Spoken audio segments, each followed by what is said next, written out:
মাদক জুয়া ও সামাজিক অবক্ষয় রোধে নীলফামারীতে মানববন্ধন ও সমাবেশ। আসসালামু আলাইকুম, আমি হাবিবুর রহমান। শুরু করছি ZH টেলিভিশনের নিয়মিত সংবাদ।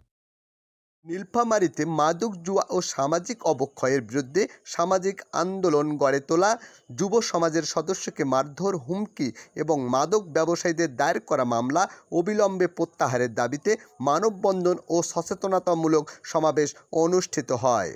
শনিবার দুপুরে জেলা সদরের দারোয়ানি টেক্সটাইল যুব সমাজের উদ্যোগে পাহাড়ের মোড় এলাকায় ঘণ্টাব্যাপী এ মানববন্ধন চলে। এতে কুন্দুপুকুর, চড়াইখোলা, ইটখোলা, সোনারায় ইউনিয়ন সহ আশপাশের বিভিন্ন এলাকা থেকে কয়েক হাজার মানুষ এ মানববন্ধনে অংশ নেন।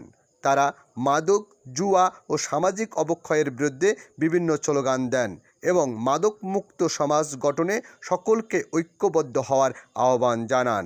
এরপর দারোয়ানি টেক্সটাইল বাজার মাঠে অনুষ্ঠিত হয় মাদক বিরোধী সচেতনতামূলক সমাবেশ।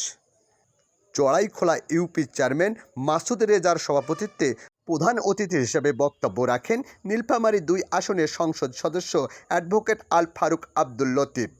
যুব সমাজের সদস্য হারুনুর রশিদের সঞ্চালনায় সমাবেশে প্রধান বক্তা হিসেবে বক্তব্য রাখেন জেলা ক্রীড়া সংস্থার সাধারণ সম্পাদক ও নীলফামারী জজ কোর্টের পিপি আবু মোহাম্মদ সোয়েম। সমাবেশে বিশেষ অতিথি হিসেবে বক্তব্য রাখেন জামায়াতে ইসলামীর নীলফামারী নায়েবে আমির ডক্টর খায়রুল আনাম, সদর উপজেলা বিএনপির সাবেক সাধারণ সম্পাদক অ্যাডভোকেট কাজী আখতারুজ্জামান জুয়েল, মাদকদ্রব্য নিয়ন্ত্রণ অধিদপ্তরের ইন্সপেক্টর ভূপতি কুমার বর্মন, স্থানীয় প্রেস ক্লাবের সভাপতি ABM মঞ্জুরুল আলম সিয়াম, সাধারণ সম্পাদক মিল্লাদুর রহমান মামুন। এছাড়াও যুব সমাজের পক্ষে সেনা কর্মকর্তা ও ক্রীড়া সংগঠক মনিরুজ্জামান, হাফিজুল ইসলাম, অমলান হোসেন, স্থানীয় নূর ইসলাম, ইউপি সদস্য আব্দুল ওহাব, মনিরুজ্জামান মনিসহ আরও অন্যান্য নেতৃবৃন্দ। সমাবেশে অংশগ্রহণকারীরা মাদক জুয়া ও সামাজিক অবক্ষয়ের বিরুদ্ধে ঐক্যবদ্ধভাবে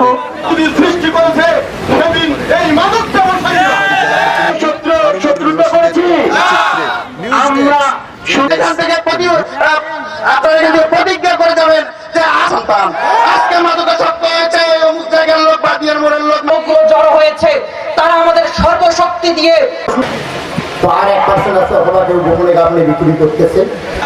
কিন্তু আমরা যদি কেউ মনে করি যে এখানে একটা মাদক প্রয়োজন, একটা ইয়াবা প্রয়োজন, একটা হিরোইন প্রয়োজন, আমার মনে হয় 2 কদম আগে সেই মাদকটা এখানে পাওয়া যাবে। ছোট্ট একটি উদাহরণ, আসলে সমাজের বাস্তব পরিস্থিতি এরকমই হয়েছে। তবে আসার কথা হচ্ছে প্রতিবাদ শুরু হয়েছে।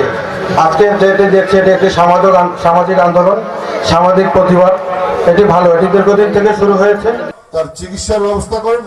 আর যদি সে মাদক বিক্রেতা হয়, সচেতনতামূলক সমাবেশের জনাব সভাপতি।